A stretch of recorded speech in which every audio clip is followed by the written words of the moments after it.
Hey there, this is your girl Candace coming at you all the way live from a not so sunny South Florida.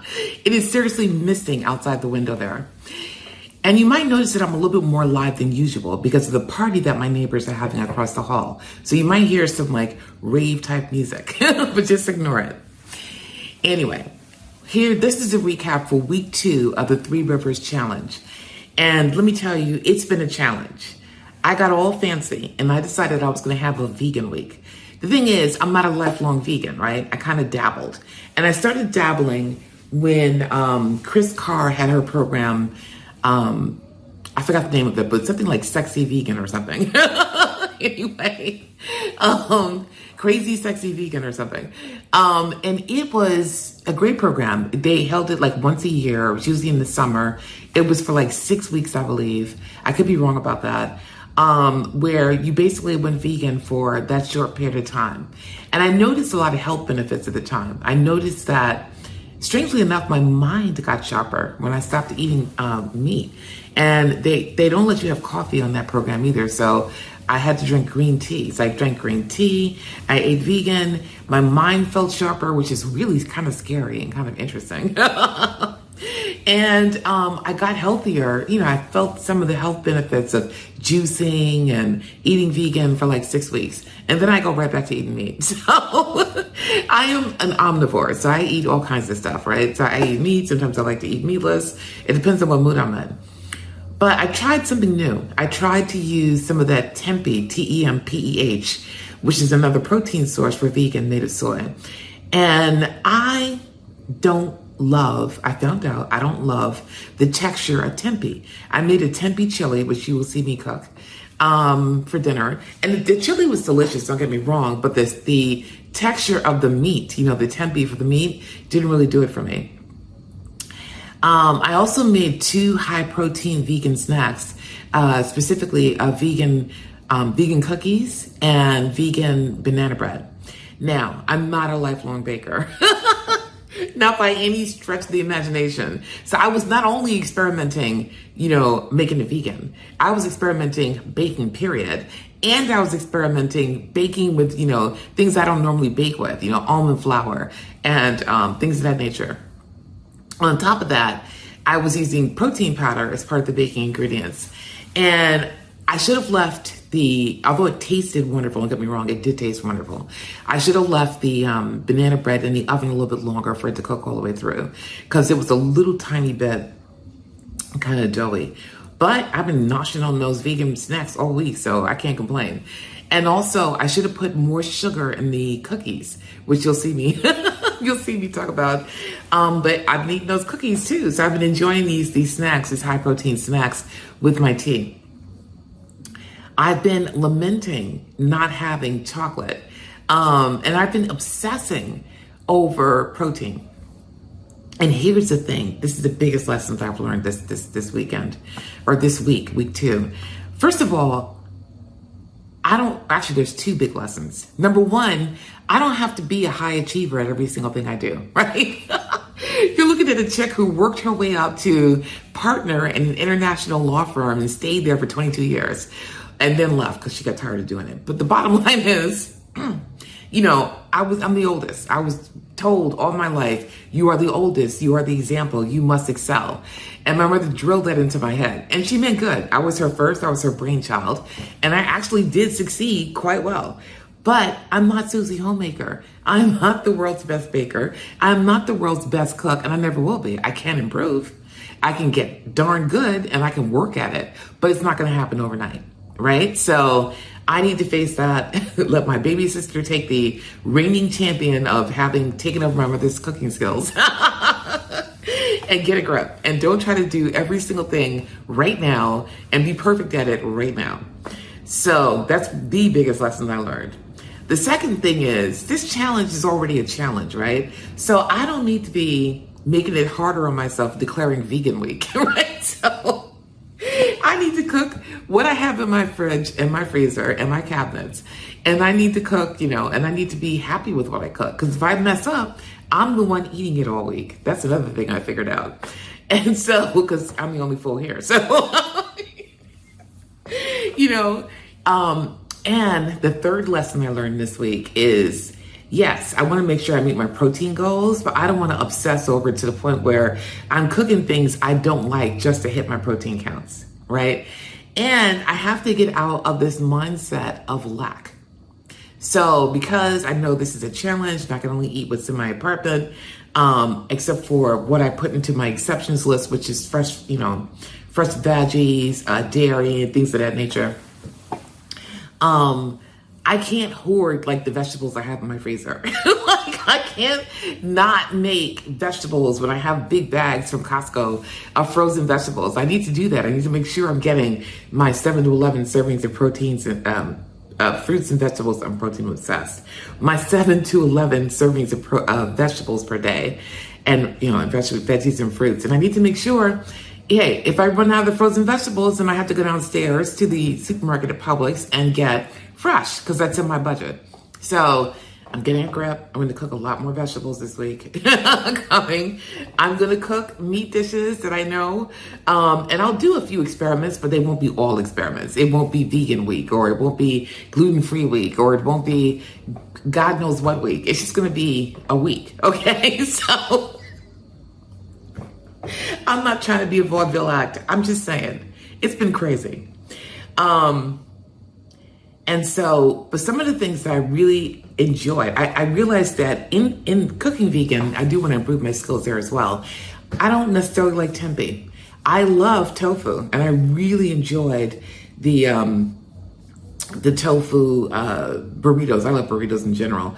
The burritos that I made. So that was delicious, and I really enjoyed that. I also enjoyed the rice and lentils dish that I made in the Instant Pot. As it cooled off, it was, and as I've been reheating it, the rice has been the right texture. It's been good. It's been really good. I need to season it a little bit more, but I have enjoyed the rice a lot. I really enjoyed the way I doctored those beans. And that was just me doing it. I made some black beans this week, and I doctored up the beans. And that, I did it like free form. I just used whatever seasonings I had in my cabinet, kind of what was in my brain. And that creativity actually paid off. And it actually was a more natural process, me cooking and not worrying about a recipe, me thinking, this will taste good in the beans. This will taste good in the beans. This will taste good in the beans. Let me put that in the beans. You know what I mean? So I'm not a natural cook yet. I want to become one. And when I did that on a more natural basis, it paid off. I like tofu and tofu scrambles, the texture of it shredded or whatever, sort of like small in pieces like a tofu scramble. I didn't really enjoy it, for example, when I made it in the air fryer. Now that's me. I did it wrong. I didn't marinate it enough to give it flavor, because tofu takes on the flavor you give it. And all I did was sprinkle some taco seasoning over it and a little bit of cornstarch. I had to marinate it more to give it some real flavor. And I had to fry it for longer, or air fry it for longer, or bake it for longer. Usually you do that for a longer period to get it really crunchy. That texture I probably would have enjoyed. I would have enjoyed crunching my tofu, which is pretty funny. Me and texture. All right. So without further ado, I'm going to show you a few of the things that I cooked. I'm going to show you an overview of me cooking the chili, an overview of me cooking. Oh, and I made this wonderful pea soup. It was a pea and broccoli soup, and that was the bomb.com. That was delicious. So I made that and a few other things. All right, and for those of you who are all freaked out about too much soy or eating soy or whatever the case may be, this is the tofu that I was talking about during the video. This is the Big Mountain Foods tofu. It's soy-free tofu. And it's made out of fava beans. I don't know what I said before, but it's made out of water, fava beans, sea salt, and calcium sulfate, which is typically what's in tofu. So it's a fava bean based tofu. This is the soy alternative. You can actually have this. And to me, when I make a tofu scramble out of it or anything that I'm used to making, it tastes just the same and acts just the same as the soy tofu. So it's an alternative. All right, without further ado, I'll take you into the week. Good morning and welcome to Vegan Week. I'm going to show you a breakfast that I make a lot. And it's really simple. It's just steel cut oats in the Instant Pot. So I start off with 2 cups of steel cut oats. Then I throw in some very ripe bananas. And so what I'm doing here, you probably saw these bananas on the counter behind me when I was in my cooking videos last week. They were looking really strange, like aliens ready to grab me or something. Very freckled. Anyway, they were there, and I'm using them because I have to use them up, and I'm going to be using them in a few recipes today, starting out with this oatmeal. Now, this is one of my favorite things to make because I make one pot of it and I'm done for the entire, for a few days. And it's really hearty and it's good for you. All right, so I put in 2 tablespoons of flaxseed. And since I use whole flaxseed, I had the Simply Nature flax seeds or whatever, I had to grind them up and put them into my coffee grinder. So I did that. Then I add some cinnamon. So I like to get in a teaspoon of cinnamon. And I'm using this Ceylon cinnamon here from my spice cabinet.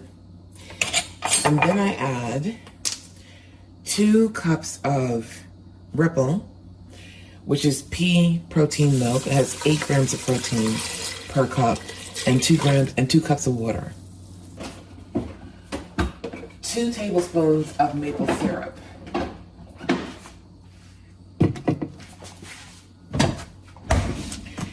And I'm kind of sad because I'm running out of maple syrup. So, let's see. Wow, this is what I get for cooking on camera. I'm gonna have to clean that off. Wow. Okay. That's 1. And that's 2. I mean, I have like a few tablespoons left, but I'm freaked out that I'm not gonna have enough maple syrup to last me throughout the challenge. And then I like to stir this around a little bit just to make sure that everything I put in here gets everywhere it needs to be. All right. I'm gonna put the top on this and cook it, and I'll let you know how many minutes. I have to go look it up. Every single time I look it up when I get back. Okay, so I have put this in here on manual for 4 minutes with a 20-minute natural release. And this is what it looks like. Let me get you a little closer. And it's pretty thick when it comes out. I like my oatmeal thick, and I kind of mix in all the bananas and stuff, the banana pieces, just to make sure it's well mixed. And I go ahead and mix that through. Now, when I stir this up, I normally end up adding a little bit more milk. I put it in the microwave, add a little bit more milk, and I'm going to show you how I serve it up. Okay, so basically I just grab some of the oatmeal. Usually it's in a container in the refrigerator. Say a cup or so, because this is pretty thick. I normally add like a big heaping tablespoon or 2 tablespoons of this PB Fit. And don't worry, I have a big old bag in the cabinet. It has only 70 calories. Let me stop lying. 60 calories. So 2 tablespoons has 60 calories and 8 grams of protein. You can't beat that with a stick. So normally I take 2 big heaping teaspoons of the PB Fit. I add like a 1/4 cup of water, and I mix that in really good, and then I add it to my oatmeal. And PB Fit is really just defatted peanut butter.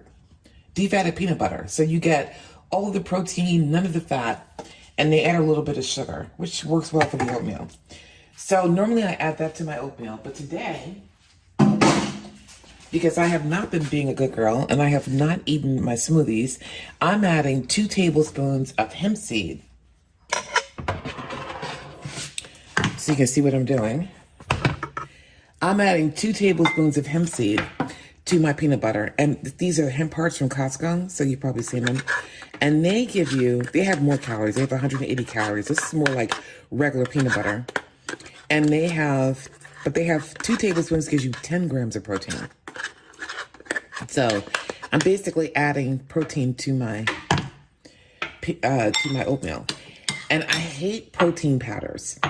In my oatmeal. The only protein powder I like is this peanut butter one here. Because who doesn't like peanut butter and banana in their oatmeal? I put in 8 drops. And, just if you prefer a little bit more maple syrup, I'm running low, you can do that. You can do whatever you want to season your oatmeal. And now for the taste test. I have to admit, I haven't done it with hemp seed before. I usually just do the peanut butter. That's good, y'all.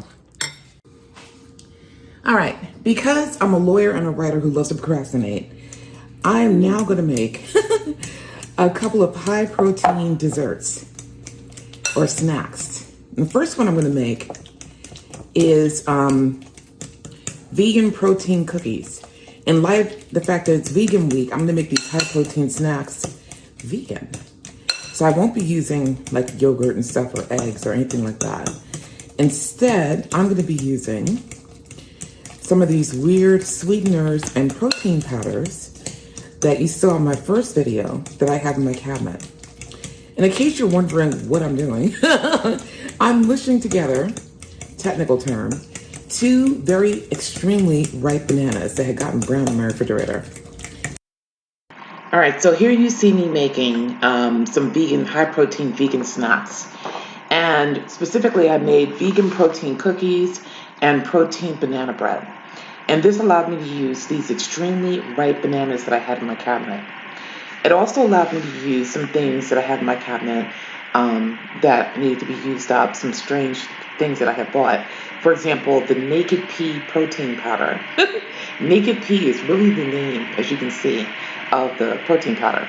I was able to use that. I was able to use some almond butter. Even though the cookie recipe called for peanut butter, I was able to use almond butter in there. And I was also able to use some sweeteners that I had, including the xylitol, and which is the bulk of sweet sweetener, and the allulose, the big bag of allulose. I was able to use some of that as well. I was also able to use some of the oats that I had in my cabinet. I wasn't very successful with these in the sense that, a traditional sense that they weren't sweet enough, and part of that was because I didn't put enough of the sweeteners in there. And even the original cookie recipe, which calls for 1/3 a cup of sugar, said it's not very sweet, and that it should be sweetened by your chocolate chips. But my chocolate chips weren't that sweet either. So the combination was, didn't end up being a very sweet dessert. And I should, as I said in the beginning, I should have baked the banana bread for a little bit longer in order to make it have the right crumb. And the cookies were not the right texture either. They were a little more doughy. They weren't dry and crumbly like you might want a cookie. So, but the bottom line is, they tasted good. And they gave me lots and lots of protein for snacks. So I was pretty happy with that. The purposes for which I was using it, they were fine. If you have a sweet tooth, you might want to put more sugar or more sweetener in there. And but yeah, I had fun doing that, and I was procrastinating, which is typical of me. Instead of getting work done, I'm baking cookies. Well, I don't normally bake cookies, but procrastinating is definitely typical. All right. So here are the cookies, y'all. And you can see here they came out, they rose, and they cooked up. Now, the recipe itself says that these are not really sweet. And although it said that the chocolate chips were optional, they did say your cookies will not be very sweet at all if you don't add the chocolate chips. And if you recall, I used those Pasha's chocolate chips, which are like pretty much unsweetened, practically chocolate. They're very, very unsweetened type chocolate. They're keto friendly. And so if you like sweeter cookies, I suggest you add more sugar. The original recipe called for 1/3 a cup of coconut sugar. I use sugar substitute. If I were cooking these again, I would either use the coconut sugar or use a lot more sugar substitute. Now, so in that sense, these are a fail because they're not very sweet. And they are still, even though I left them in the oven for a long time, they're still pretty doughy as well. Not doughy, but I should say soft. They're not like dry and crumbly in terms of texture. Now, for the purposes that I'm using them for, to have them with my tea, and I'm not even a big time sugar eater, I'm cool with that. All right, so each one of these has 9 grams of protein in them. So if I want to up my protein in a given day, now I don't feel like eating a ton more food. You know, they have 125 calories a piece. I could have 2 of these for 250, have a cup of tea, probably be pretty full and call it a lifetime, right? And get 18 grams of protein in. So these make for a great snack, whether or not they're sweet. But if you like sweet cookies, definitely put more sugar in them. And maybe flatten them out more. Because if you flatten them out more, then they'll cook thinner. They'll be better. They'll be thinner and they'll be more the texture you want for cookies. So here I'm making a 1-pot vegan chili mac. And this recipe is from Nisha Vora. She's the owner of the Rainbow Plant Life channel and blog. And she's amazing. She's Indian. And she's really amazing with spices. And I loved the taste of this chili, but I made it with tempeh because that's what she used in hers. And I didn't love the texture of the tempeh, as I mentioned earlier. But the taste of this chili is amazing. And what attracted me to this recipe to begin with is that there was like a whole wheat vegan chili mac that was an old Weight Watchers recipe. And it was made with ground turkey, and it was delicious. And I know if I substituted ground turkey in this, I would have loved it.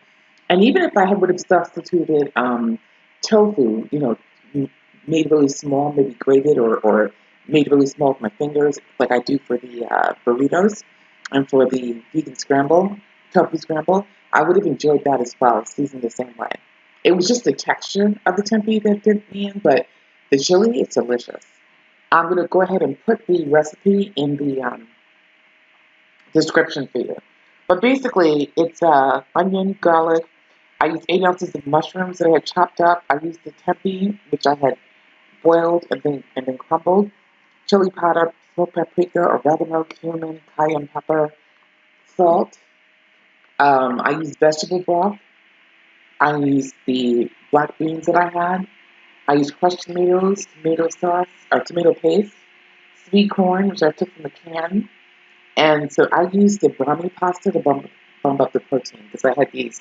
They were sort of like macaroni shapes, but they were much larger and kind of swirling. And that was delicious as well. So I bumped up the protein in this meal that way. So if I were you, I would, if you like tempeh, go ahead and add it. If you don't, grate up some tofu and just, you know, put that in there instead. I think you'd enjoy it more. And use super firm to get your protein values up. All right. Okay, so the alarm is going off and the pasta is cooked. And one thing I forgot to do before I turned off the camera the first time was to add 2 tablespoons of the tomato paste. You saw the tomato paste sitting out here earlier when I was putting other stuff in here. So I went ahead and added that while the camera was off. Now we're supposed to salt and pepper to taste. You all know I like my Goya adobo. And I gave this a taste before and it needed just a tiny bit of salt, not much though. And as you can see here, the chili is thickened up. I think I was supposed to cook it with the top off. I actually put a cover on so it didn't thin out as much or thicken up as much as probably they figured it would. But to me, this is fine. All right, so now I'm gonna get a tasting spoon and just check the seasoning in here and see what this broth tastes like. That is really good. It's got like a depth of flavor I wouldn't have expected. And I think it's from those porcini mushrooms. It's got like a depth of flavor you wouldn't normally expect in a chili. It's pretty, I mean, it took me a second to even talk. I was like, what? But yeah, the broth is really good. All right, so it says to let the chili sit for 15 minutes. I'm gonna do that and then I'm gonna plate this up and we're gonna do an official taste test, okay? Okay, so now we're back for the official taste test. I'm gonna go ahead and dish up some of this chili for myself. And as you can see, it thickened up pretty well while it sat. And I'm very happy that I didn't put more noodles in here. Because this is full of noodles and these noodles cooked up. All right, so let's take a look now and see it's hot. So this is hot tomato sauce. But I'm gonna make sure to get a little bit of corn, a little bit of pasta, some of the tempeh, okay, and the beans in a spoonful. That is a very hearty and very tasty chili. So I'm getting like hot pepper, probably from the cayenne or something. And I'm getting the depth of flavor we talked about before. And I might have gotten the tiniest bit happy with my adobo. So be careful of that when you season afterwards. But this is really good. And I will not mind eating this for a few days. So I'm pretty happy with this. And this is a huge portion. So this could easily feed a family of 6 or 8 or like for a day or two. So at least a family of 4 for 2 days, definitely. And it's gonna be very filling because I have that protein pasta, I have the tempeh, and I have the beans in here. So, and the corn. So it's gonna be very, very filling. All right. Now, in the interest of getting things done, I have here my Instant Pot going. And in here, I'm cooking rice, and it's a rice and lentil dish. And I'm basically, I forgot the name of it. I'm basically doing a redo of my rice episode. Because remember, I'm getting redemption. That's what it is. I'm getting redemption for my prior failure on rice on the stovetop. So this is going to be a rice, and it's cooked in broth. So I made some more of that broth. And it's going to be a rice and lentil dish together. And I basically put the lentils in there to bump up the protein. And I can have that if I decide to have, for example, I have some black beans left. I could make myself a Southwestern bowl, basically, where I could have black beans, I could have more corn, I could have some rice, and I could have, a vegetable, and maybe put it over a bed of greens or something, and have like a vegetable bowl with that nacho chili sauce, and that could be a meal in case I get tired of eating chili, for example. And so basically that's why I'm doing that. So that's going here in the Instant Pot. And I didn't want to show myself cooking that because showing myself cooking rice in the Instant Pot might be slightly boring. So, but if you want me to show you that, then let me know in the comments below, and I will do that. All right, so I'm gonna go I can't put sour cream on this because it's vegan, so basically I'm not gonna be doing that. But you could put, if you had some vegan sour cream, if you had some vegan cheese, you can top it with that. If you had some chips, if you wanted to put that in there. If you, I could use some of my nacho chili sauce and put it on top if I want. So you could do pretty much anything you want. And also there's vegan yogurt. There's this Kite Hill Greek yogurt, by the way. Kite Hill has a Greek yogurt. And there are other companies that have yogurts too that are vegan. And you could use that instead of sour cream if you had it. All right, let's see what we're working with. Turn this off. While we're waiting for this to release, let me show you something. When I went to use this organic onion powder, it was completely solid inside. I mean, completely solid inside. So apparently there is some moisture in my house, which I shouldn't be shocked that I live in South Florida. So like, what do I expect? But really, that much? I don't know. It's kind of freaky. Okay. All right, so this is finishing. All right. And we heard the button go up.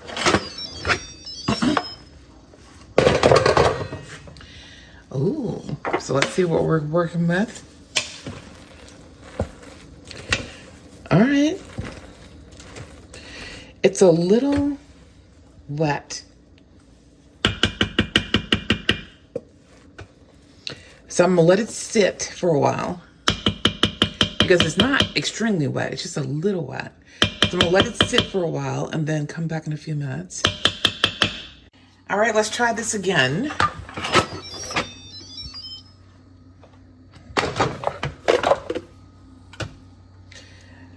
It's still, well, it's looking a little bit better. I guess I put a little bit too much liquid in here, but let's see what it tastes like. It tastes pretty good. So it's a little bit soft, but not ridiculously so. And it tastes pretty good. All right, but I'm gonna divide these up into like 1 cup servings, and I'm gonna freeze all but 2 of them to basically have.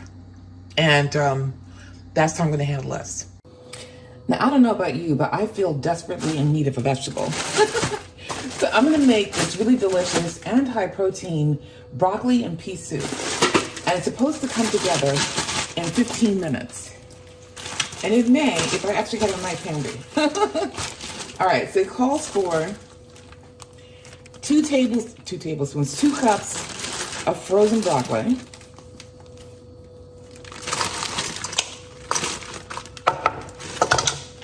Just measure this out. That's 1.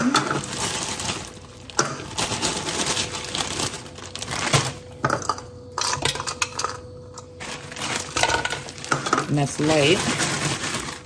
So that's 2. And what the hell, I'll put a little extra in there, okay? And then it calls for 2 cups of frozen peas. That's 1. And that big old clump's about 2, right? Still some extra in there.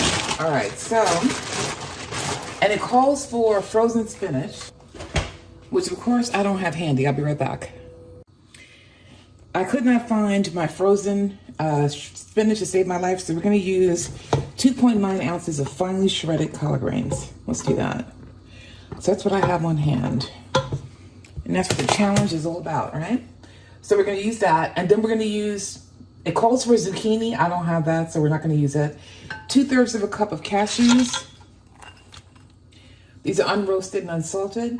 And 6 cups of veggie stock. I made some more of that veggie stock. So we're gonna use that. All right. And it says to let simmer on low heat for 10 minutes. So we're gonna do that. And then we'll come back when it's time. All right, so we have gone ahead and we did the simmering on a low heat. It was supposed to be a low heat, but actually, whatever. I was simmering it on a high heat for a while and I forgot. I didn't check the burner, but it simmered for 10 minutes. And now we're supposed to either put this into a blender, but it's really hot, or use one of these immersion blenders. And so I think we're gonna try this. All right, y'all, I don't know what I was thinking. Trying to blend a really hot soup with an immersion blender. And if I wanted a finely blended soup, I was gonna have to actually do more. So what I'm doing now is probably what I should have done to begin with. I let it cool down a little bit, and I'm gonna go ahead and add a lot of it to this blender. Oh, geez.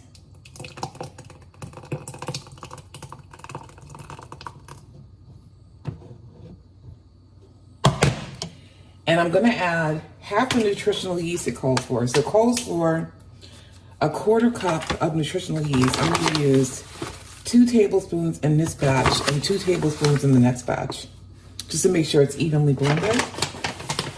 And it calls for 1 teaspoon of garlic powder. I'm gonna add half the teaspoon here. And I'm gonna go ahead and blend this up and come back to you, okay? Y'all, this looks and smells amazing. Look at this, look how green it is. All right, I'm pretty happy so far. Okay, so we got this verdant green soup, and then they said to use salt and pepper to taste. So let's see what it tastes like real quick, just to see. Because I use some of this Kinder's wood-fired garlic. I put a teaspoon of that in there too. Oh my goodness, that's good. What? I didn't even know it was possible. I mean, I don't mean to be facetious or anything. I'm gonna put a little bit of salt in there, but that is like really good. It has no meat in there. It has no beef stock or any kind of chicken stock. And it tastes really, really good. I don't know if it's the nutritional yeast, if it's the peas, if it's the collard greens. Like, I thought I was gonna have to put some honey in there to combat the bitterness of the collard greens. No. And then they said, if you want more peas in your soup, then go ahead and just add them. So I cooked these up with a little bit of lemon pepper. Okay, so we're gonna go ahead and serve ourselves some of this wonderful soup. But I already know this is gonna be a big one, just from the taste I had before I even salted it. Wow. So there are 4 servings in here, and I think it's like a cup or a cup and a half per serving, and it gives you like 18 grams of protein. Peas are really high in protein, which is why there's so many pea protein products in the vegan world. And also nutritional yeast. The nutritional yeast, 4 tablespoons alone, added 16 grams of protein to the soup. All right, so let me taste this.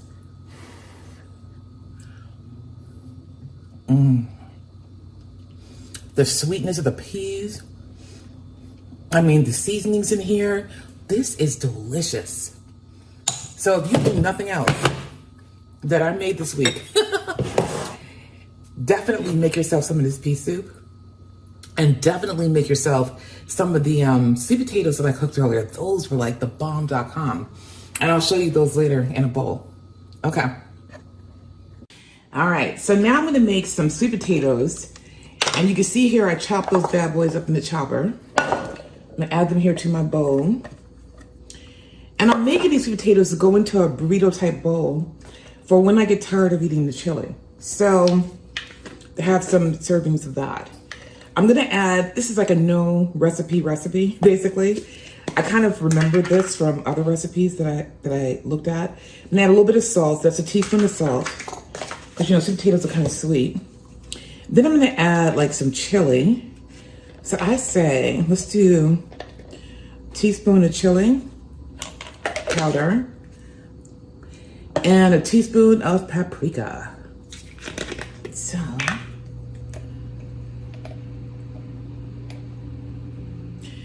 I told you I put paprika in everything. I was not lying. And then I'm gonna add like a couple of tablespoons, maybe 1.5 of olive oil. This is going into a 350-degree oven.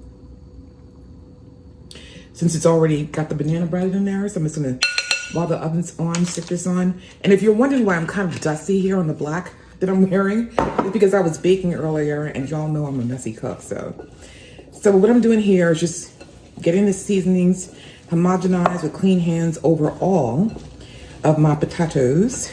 Okay, my patatas, some potatoes.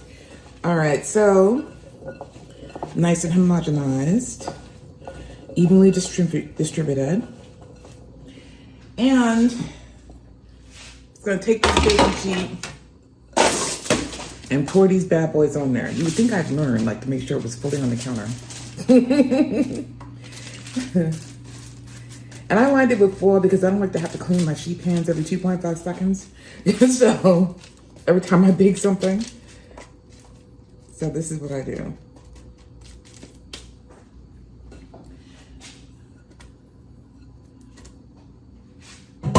Alright, I'm gonna stick these in the oven for like, I don't know, 35, 40 minutes because they're small. They might be 50.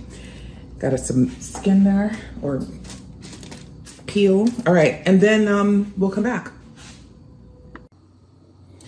Alright, y'all, I decided I wanted to add some flavor to my dishes. So I'm gonna add a little bit of cornstarch to, I got this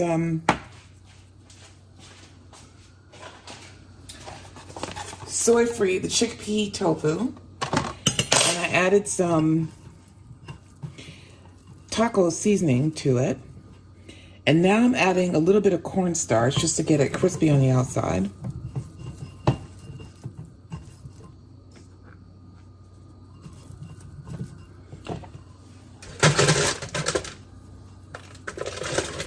And I'm going to add it to the air fryer and air fry it.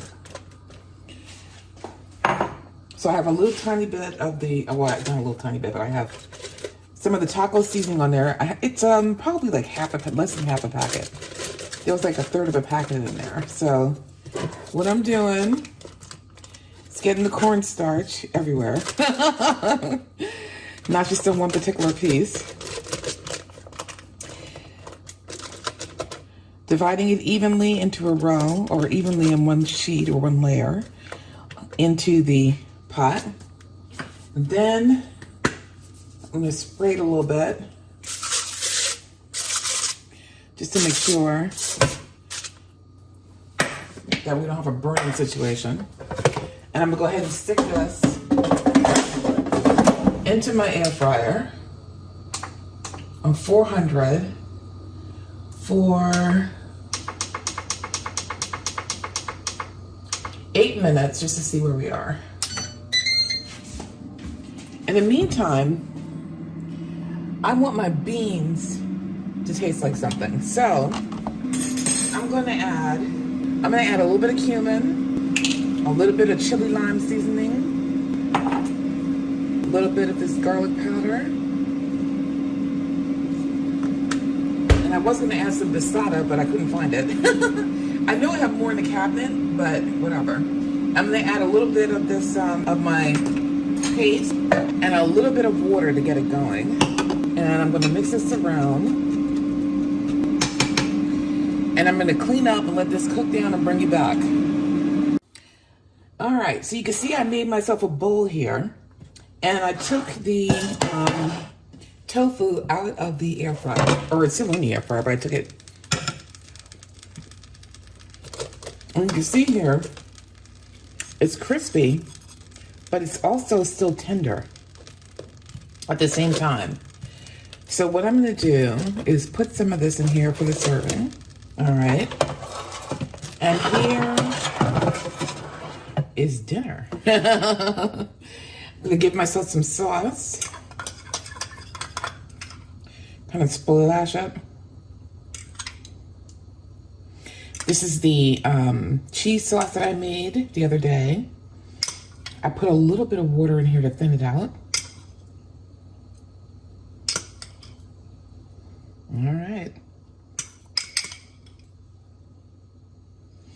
And this here is din din tonight. Now, by all rights, there should be a green vegetable up in here, but my refrigerator is so full. I thought I had another serving of broccoli that I made yesterday, but apparently not. So, can't believe I'm playing hide the broccoli and I don't need to. Anyway, so here is din din. So let's taste it. So here are the sweet potatoes that I made earlier today in the oven.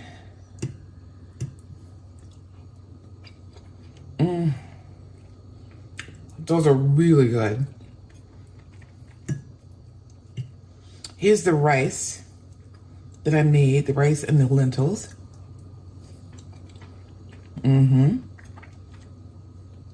That's tasty. Here are the beans that I doctored up today. Ooh, hot.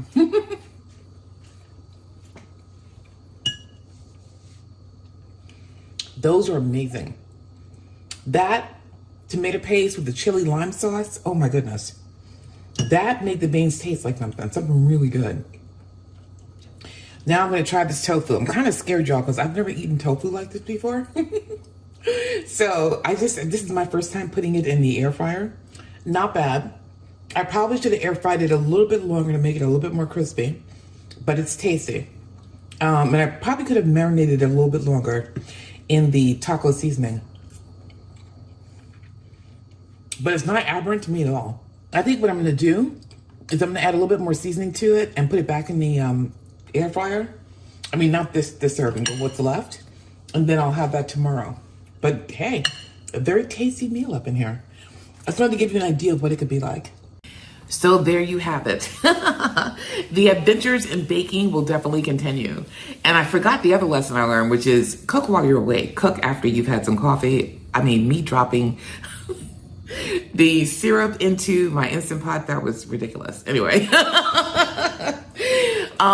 Thank you so much for being with me on this journey. Thank you so much for joining me. Thank you to all the new subscribers who actually joined my channel as a result of this run of videos. You can look forward to more, craziness in my kitchen, more adventures in baking. But this week is going to be a normal week. It's going to be a week of normal pantry meals. We're going to see what we can see. And I may do 1 or 2 experiments just to keep it interesting. Thank you so much for all the likes and the subscribes and for the comments that you make. Keep making suggestions. That really does help me in this journey. And I really do appreciate the support. All right. Take care of yourselves. Bye.